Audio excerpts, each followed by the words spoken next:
పంపడు, తన ఇంటికి రాడు, మన వాళ్ళు మన ఇంటికి రారు. మొదటి శతాబ్దంలో వచ్చారు. ఎక్కడికి వచ్చారు? పరిశుద్ధ పట్టణంలోకి వెళ్ళారట. అనేకులు కాకపడిరి. ఒరే వీళ్ళు చనిపోయిన వాళ్ళేనరా. ఎవరెవరికో కనిపించారు, కనిపించి బాత్ చేశారని ఉంది అక్కడ. చెప్పండి, అదే ఇక్కడ మనం జాగ్రత్తగా ఆలోచించాలి. కనిపించిన వారు బాత్ చేశారా? ఎందుకు మరి ఆ రోజు తిరిగి లేచారు? ఎందుకు పరిశుద్ధ పట్టణంలోనికి వెళ్ళారు? మరణించిన వారు మళ్ళీ ఎందుకు తిరిగి లేచారు? ఎందుకు లేచారంటే యేసు మరణించి తిరిగి లేస్తాడు. యేసు తిరిగి లేవకముందే సమాధుల్లో ఉన్నవారు తిరిగి లేచారటండి. ఇది మళ్ళీ చదువుతాను.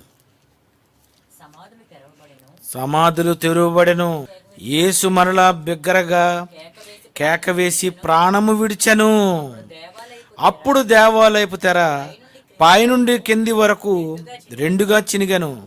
భూమి వణికెను, బండల బద్దలాయను, సమాధులు తెరవబడెను. నిద్రించిన అనేక మంది పరిశుద్ధుల శరీరములు లేచెను. వారు సమాధుల నుండి బయటకు వచ్చి అని లేచిన తరువాత పరిశుద్ధ పట్టణంలో ప్రవేశించి అనేకులకు అగపడిరి. చూసారా, అనేకులకు అగపడిరి.